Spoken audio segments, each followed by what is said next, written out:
Welcome two cap of Guru. My name is Deepa और आज के सेशन में हम अर्थक्वेक के बारे में पढ़ेंगे और जानने की कोशिश करेंगे कि कुछ प्री रिक्विजिट्स जो कि अर्थक्वेक को प्रभावित करती है। तो चलिए शुरू करते हैं आज का सेशन और जानते हैं what is earthquake. But before I start the session, if you are new to the channel, please do subscribe and share with your family and friends. अब हम स्ट्रेट अवे चलते हैं कि what is earthquake. So earthquake geomorphology का एक topic है। Earthquake का formation किस तरीके से हमें अर्थ सरफेस में सबसे पहले देखने को मिलती है ये जानेंगे, एंड देन डेफिनेशन जानेंगे। उसके बाद मैं कुछ कंडीशंस के बारे में आपको बताऊंगी कि कौन कौन सी ऐसी कंडीशंस होती हैं जो बेसिकली अर्थक्वेक को फॉर्मेशन में मदद करती हैं। तो चलिए स्टार्ट करते हैं। What is earthquake?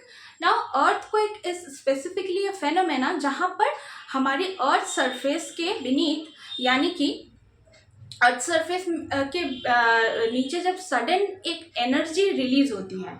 अब ये एनर्जी हमें बहुत कारणों से ये रिलीज हो सकती है। अब there are so many reasons, तो रीजंस के बारे में मैं बाद में आती हूँ, लेकिन उससे पहले ये जानना जरूरी है कि अर्थक्वेक का मतलब क्या है। तो अर्थक्वेक अगर हम बात करें स्पेसिफिकली, तो ये अगर अर्थ का क्रस्ट है, लीजिए this is the crust of earth, and इस जगह पर कहीं अगर अर्थ में अगर अर्थ के बीनीथ अगर मूवमेंट हो रही है और मूवमेंट की वजह से होने के कारण यहाँ से स्ट्रेट अवे बिल्कुल डायरेक्ट अर्थ सरफेस पे, यानी कि अगर यहाँ पर अर्थक्वेक आई हुई है तो ये जो पॉइंट है इसे हम एक अर्थक्वेक का जनरेशन पॉइंट इसको कंसिडर करेंगे। तो सबसे पहले यहाँ पर अर्थक्वेक आ रही है और इस पॉइंट का क्या नाम है? इस पॉइंट का नाम है फोकस, जहां पर सबसे पहले अर्थ सरफेस के नीचे अर्थक्वेक का जनरेशन होता है। तो इसे हम क्या कहते हैं? इसे हम कहते हैं फोकस।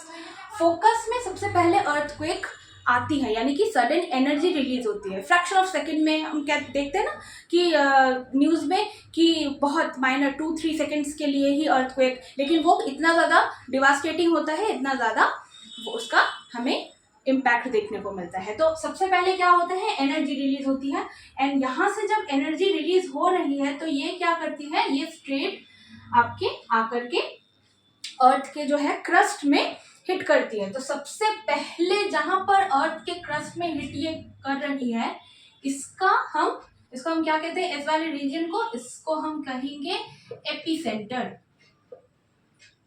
एपीसेंटर एपीसेंटर वो जगह होती है जहां पर फोकस, यानी कि जहां से अर्थ सरफेस के नीचे सबसे पहले अर्थक्वेक की फॉर्मेशन हो रही है 90 डिग्री एंगल में। देखिए फोकस जहां पर हमें देखने को मिल रही है, यहाँ पर सबसे पहले अर्थक्वेक आई है, बिल्कुल उसके स्ट्रेट एकदम 90 डिग्री एंगल में अगर हम बात करें, अगर इसको हम 90 डिग्री एंगल कंसिडर करें, तो ये पूरा आपका 90 डिग्री एंगल हो रहा है और यहाँ पर आकर के बिल्कुल ये टकरा रही है, यानी कि ये क्रस्ट है, अर्थ सरफेस है, एंड यहाँ पर आकर ये बिल्कुल टकरा रही है। और यहाँ पर इसको हम क्या कहते हैं? एपीसेंटर कहते हैं। This is known as epicentre. And ये जो जब यहाँ पर फोकस से एनर्जी रिलीज हो रही है तो ये बहुत सारी डायरेक्शन में इसका जो एनर्जी है ये जा रही है, यानी कि ये ऑल डायरेक्शन में इसको मतलब ये फैल जाएगी ना, स्प्रेड हो जाएगी। तो ये क्या होता है? जब फोकस से इन ऑल डायरेक्शन एनर्जी क्या होती है? रिलीज हो जा रही है, लेकिन स्पेसिफिकली एपीसेंटर में सबसे पहले ये अर्थ में आके हिट कर रही है, अर्थ की जो सरफेस है उस पर आके ये हिट कर रही है। तो इसे हम कहते हैं एपीसेंटर। तो इतनी बातें हमें आई होप समझ में आ गई होंगी।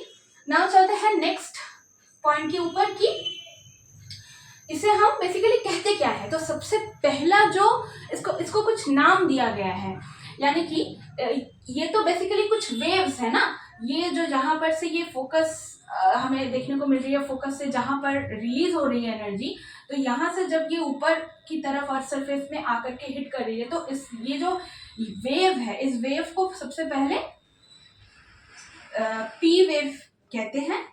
सबसे मतलब जो फर्स्ट जो स्पीड में जिसका स्पीड सबसे ज्यादा होता है उसे हम प्राइमरी वेव के नाम से जानते हैं। प्राइमरी वेव होता है कि सबसे पहले जो आकर के हिट कर रही है, उसके बाद सेकंड जो जिसका स्पीड होता है that is called the secondary wave. इसका स्पीड पी वेव से कम होता है, तो ये सेकेंडरी वेव की तरह ये आ रही है। पी वेव के बाद जो वेव आ रही है अर्थ सरफेस पे that is called the secondary और एस वेव। तो अब पी वेव और एस वेव, इन दोनों ही वेव्स को क्या कहते हैं? इन दोनों ही वेव्स को कहते हैं बॉडी वेव। क्यों बॉडी वेव कह रहे हैं? क्योंकि ये दोनों ही वेव अर्थ सरफेस के नीचे है, अभी तक कोई सरफेस फ्लो हमें देखने को नहीं मिल रही है। अब आएगा सरफेस फ्लो, यानी कि सरफेस पर जब आकर के एनर्जी रिलीज हो गई तो यहाँ से जो हमें एनर्जी इस तरीके से यहाँ पर देखने को मिलती है, यानी कि अर्थ सरफेस के बाहर जो वेव आती है उन्हें हम क्या कहते हैं? सरफेस वेव कहते हैं। तो ऐसी भी दो वेव्स और हैं जो कि सरफेस के बराबर जिसका हमें फ्लो देखने को मिलता है स्पेसिफिकली। तो S wave and P wave ये दो बॉडी वेव्स हैं, एंड एस वेव और पी वेव को हम किसी और वीडियो में डिटेल्स में जानेंगे। तो मैं आपके लिए क्या करूंगी, S wave, P wave, R wave and L wave, ये जो चार वेव्स हैं इनके बारे में हम थोड़ा सा डिटेल में किसी और वीडियो में डिस्कस करेंगे। लेकिन आज स्पेसिफिकली क्योंकि टॉपिक ये है कि अर्थक्वेक का जनरेशन कैसे होता है, तो आज की वीडियो में हम सिर्फ कंडीशंस के बारे में बात करेंगे कि कौन कौन सी इंपॉर्टेंट कंडीशन होती हैं जो हमें देखने को मिलती हैं ड्यूरिंग अर्थक्वेक, या अर्थक्वेक का फॉर्मेशन कैसे होता है। तो ये तो यहाँ तक आई होप आपको समझ में आ गया कि focus, epicentre and S wave, surface wave, body wave, ये किसे कहते हैं।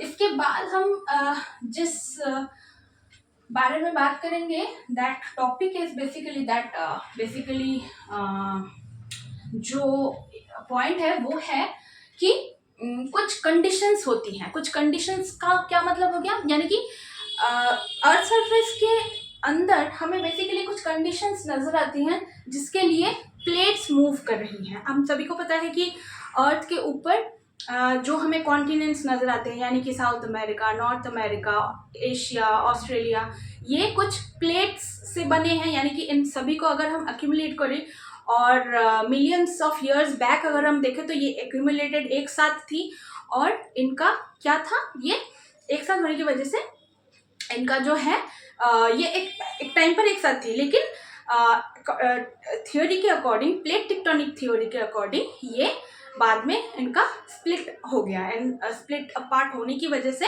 ये क्या हो गया, एक दूसरे से दूर चली गई। और प्रेजेंट कंडीशन में अभी का जो वर्ल्ड का मैप में अगर हम देखें तो जो प्रेजेंट कंडीशन है वो हमें देखने को मिल रही है। लेकिन ये जो प्लेट्स थी एक टाइम पर, इसका जो मूवमेंट हुआ वो किस तरीके से हुआ। देयर आर 3 टाइप्स ऑफ, हम कह सकते हैं कि एक तरीके से इंसिडेंट, या हम कह सकते हैं कि कंडीशंस। कुछ घटनाएं हुई, कुछ इंसिडेंट्स हुई जिसकी वजह से प्लेट्स मूव करी, मतलब प्लेट्स की मूवमेंट हमें देखने को मिली। अब प्लेट्स की मूवमेंट 3 तरीके से हमें स्पेसिफिकली देखने को मिलती है। प्लेट्स किस तरीके से मूव करती हैं ये अगर हमें समझना है तो देयर आर टोटल 3 कंडीशंस जहां पर हमें प्लेट की मूवमेंट देखने को मिलती है। प्लेट, याद रखना, जो वर्ड है ये सबसे पहले टूजो विल्सन के द्वारा दिया गया था, जो कि अमेरिकन ज्योग्राफर थे, और इन्होंने कहा था कि प्लेट जो है स्पेसिफिकली ये हम इसको क्यों हम डिटरमाइन कर रहे हैं प्लेट, क्योंकि ये मूवेबल है, एक दूसरे से कहीं हमें देखने को मिलता है दूर जा रही है, कहीं एक दूसरे के पास आ रही है ना। तो प्लेट जो है वो बेसिकली कॉन्टिनेंट का जो क्रस्ट वाला पार्ट है, ऊपर वाला जो हिस्सा है, वो स्पेसिफिकली हमें नजर आता है कि वो मूव कर रहे थे। इसी वजह से प्लेट बताया गया इस पार्ट को। एंड देन जो कॉन्टिनेंटल जो क्रस्ट है इसे हमने क्या नाम दिया था, एक टाइम पर प्लेट नाम दिया था। टूजो विल्सन ने बताया था इसके बारे में, और भी उन्होंने डिटेल्स में बताया था। वेगनर्स थ्योरी जो है स्पेसिफिकली किस किस कंडीशंस को उन्होंने बताने की कोशिश की थी कि क्लाइमेट चेंज के बारे में बात की गई थी कि क्लाइमेट चेंज का क्या पर्सपेक्टिव था, या क्लाइमेट चेंज किस तरीके से इन्फ्लुएंस्ड हुई एक टाइम पर, क्या है इसका कारण क्या था। तो वेगनर्स थ्योरी में स्पेसिफिकली कॉन्टिनेंटल, हम क्या कहते हैं वेगनर्स थ्योरी को स्पेसिफिकली कॉन्टिनेंटल प्लेट थ्योरी। तो कॉन्टिनेंटल प्लेट थ्योरी जो वेगनर के द्वारा दिया गया था, वहाँ पर कॉन्टिनेंट्स के बारे में बताया गया था। कॉन्टिनेंट्स एक टाइम पर एक साथ थे, स्प्लिट होकर सबसे पहले एक साथ पैंजिया हुआ करता था, एंड देन वो क्या हुआ, पैंथालासा जो कि एक ओशन का पार्ट था, पूरा फुल एक ओशन वाला जो टोटल पार्ट था उसे हमने पैंथालासा बताया था, एंड देन पैंजिया एक टोटल पार्ट था जिसे बेसिकली कॉन्टिनेंट का जो होल पार्ट था उसे हम पैंजिया के नाम से जानते हैं अकॉर्डिंग टू वेगनस थ्योरी। मैं वेगनस थ्योरी को पूरा नहीं जा रही हूँ अभी, उसके बारे में हम किसी और दिन बात करेंगे, लेकिन इस पर्सपेक्टिव में ये समझना जरूरी है कि व्हाट इज लाइक प्लेट्स की जो मूवमेंट किस तरीके से हमें देखने को मिलती है। तो वेगनर ने भी इस बारे में बात की थी डिटेल्स में कि स्पेसिफिकली जो मूवमेंट हमें देखने को मिलती है वो कुछ इस तरीके से होती है कि सबसे पहले जो मूवमेंट के बारे में मैं आपको बताऊंगी that is called the divergence plate boundary. Divergence का क्या मतलब है? डाइवर्जेंस मतलब जब प्लेट्स एक दूसरे से दूर जाते हैं। कौन सी प्लेट्स? Continental plate. नाउ सबसे पहला जो एक प्लेट बाउंड्री है, या हम कह सकते हैं कि जो कंडीशन है अर्थक्वेक की फॉर्मेशन की, that is called the divergence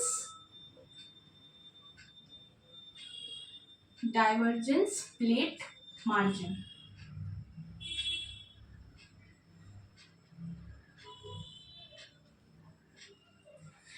second conversion, सबसे पहले तो आप नोट डाउन कर सकते हैं, मैं समझाऊंगी उसके बाद आपको पूरा। कन्वर्जिंग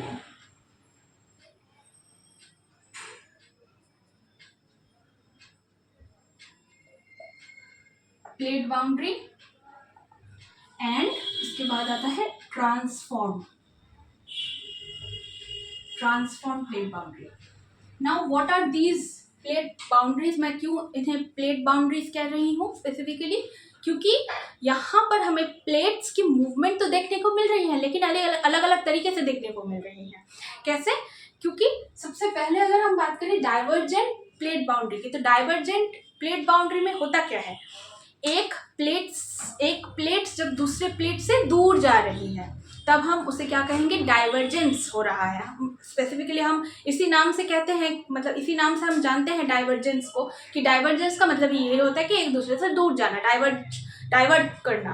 डाइवर्जेंस जहाँ पर हमें देखने को मिले, तो डाइवर्जेंट प्लेट बाउंड्री यानी कि स्पेसिफिकली एक प्लेट जब दूसरी प्लेट से मूव करते। अब आप ही बताइए, जब एक प्लेट दूसरी प्लेट से मूव करेगी तो क्या वहाँ पर एनर्जी रिलीज नहीं होगी? Yes, of course energy release होगी, और इसी वजह से अर्थक्वेक आएगा, अर्थक्वेक का फॉर्मेशन होगा। तो एक प्लेट यहाँ पर इस तरीके से अगर ये स्टेबल कंडीशन में है एक टाइम पर, एंड देन कोई भी कारण की वजह से ये एक दूसरे से दूर चली जाएंगी, तो इतने बिगेस्ट लेवल में अर्थक्वेक आने की संभावना होगी, ये आप सोचिए। This is the first point. Second point is basically convergent plate margin.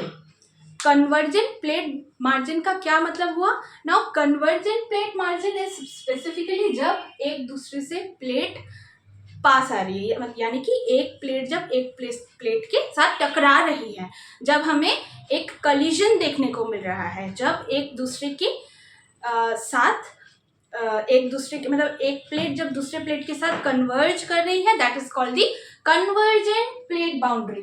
Yes, इसमें भी होगी पॉसिबिलिटीज, बहुत ही हाई पॉसिबिलिटीज होगी कि वहां पर अर्थक्वेक होगी। एग्जाम्पल अगर हम देखें तो Himalayan region is specifically young fold mountain. इसे यंग फोल्ड माउंटेन क्यों कहा जाता है? बिकॉज ये काफी यंग है। Aravalli, Mahadev hills, and then Satpura and Vindhyan, ये जो सारी रेंजेस हैं, इनसे सबसे ज़्यादा यंग अगर हम बात करें तो यंग है हिमालय, दैट इज़ वाई ये यंग फोल्ड माउंटेन में इसको काउंट किया जाता है। अरावली तो सबसे पुरानी, मतलब अराउंड आपकी 225 मिलियन ईयर्स अगो, लेकिन हिमालय उतना पुराना नहीं है। हिमालय का फॉर्मेशन बहुत ही रिसेंट है, about 70 million years ago Himalaya mountain की फॉर्मेशन हुई थी। नाउ हिमालय जो माउंटेन रीजन है, that is the prominent example of what? That is the prominent example of convergent plate boundary. यहाँ पर बेसिकली हमें कन्वर्जन देखने को मिल रही है, यानी कि इंडो बर्मा प्लेट कौन से प्लेट से, एशियन जो एशिया वाला पार्ट है उसके साथ टकराव होने की वजह से हिमालय का फॉर्मेशन हुआ था। अब नाउ इसके बाद हम देखेंगे transform plate boundary. Transform plate boundary में क्या होता है स्पेसिफिकली, ये एक दूसरे के साथ बाउंड्री शेयर कर एक दूसरे से होकर के निकल जाती हैं। यानी कि अगर हम इन जनरल समझें, बिल्कुल एक लिमन लैंग्वेज में अगर हम समझने की कोशिश करें, तो ये एक प्लेट है, से फॉर एग्जांपल ये एक प्लेट है और ये एक अलग प्लेट है। तो ये क्या हो रहा है, एरो को देखना, आप समझने की कोशिश करना, जहाँ पर मैं एरो बना रही हूँ तो ये इस तरफ से मूव हो रही है ये वाली प्लेट, और ये प्लेट इस तरफ मूव हो रही है। तो दो प्लेट्स जब एक दूसरे से क्या हो रही है, बिल्कुल पास से गुजर जा रही है, यानी कि एक दूसरे को कोई कलीशन यहाँ पर हमें देखने को नहीं मिल रही है। तो एक दूसरे से जब ये होकर के गुजर रही है तब क्या हमें देखने को मिल रहा है, transform plate boundary. Now transform plate boundary का एक एग्जाम्पल है, it's a very famous example in world, that is specifically San Andreas fault. San Andreas जो रीजन है, सैन एंड्रेस जो फॉल्ट है, स्पेसिफिकली वो एक ट्रांसफॉर्म प्लेट बाउंड्री का एग्जाम्पल है। तो वहीं पर हमें यूएसए में सैन एंड्रेस फॉल्ट में ट्रांसफॉर्म प्लेट, यानी कि एक दूसरे से ये प्लेट क्या हो रही है, होकर के गुजर रही है, लेकिन किसी को भी ये कोई कोलिजन नहीं हो रहा है, एक दूसरे से होकर ये गुजर रही है। तो यहाँ पर हमें स्पेसिफिकली ट्रांसफॉर्म प्लेट बाउंड्री देखने को मिल रही है। अब सबसे पहले अब एक और बार हम इसको रिवाइज करते हैं और देख लेते हैं कि क्या क्या हमने कंडीशन समझा कि किस वजह से। और हाँ, ट्रांसफॉर्म में भी आएंगी अर्थक्वेक, बट कम इंटेंसिटी हमें देखने को मिलती है, इंटेंसिटी थोड़ा सा कम होता है, लेकिन यहाँ पर भी पॉसिबिलिटी होती है कि अर्थक्वेक आएंगी। सबसे पहले हमने देखा था divergence plate boundary, that is basically जहाँ पर एक प्लेट दूसरे प्लेट के साथ मूव इस तरीके से कर रही है कि वो दूर जा रही है, यानी कि डाइवर्जेंस हमें देखने को मिल रहा है। सेकंड हमने क्या देखा था, कन्वर्जन। कन्वर्जन में क्या देखने को हमें मिलता है, कन्वर्जन में हमें एक प्लेट जब दूसरे प्लेट के पास आ रहा है, कन्वर्ज हो रहा है, तो हमें यहाँ पर कन्वर्जन प्लेट बाउंड्री देखने को मिल रही है, एंड दैट इज स्पेसिफिकली ये भी एक कंडीशन है अर्थक्वेक की जनरेशन में। थर्ड है ट्रांसफॉर्म, जहाँ पर स्पेसिफिकली एक प्लेट दूसरे प्लेट से बहुत ही पास से होकर के गुजर रही है, लेकिन कोई कलीशन यहाँ पर हमें देखने को नहीं मिल रही है, and this is called the transform plate boundary. And also इसका एक प्रोमिनेंट एग्जाम्पल मैंने आपको क्या बताया, San Andreas fault in USA.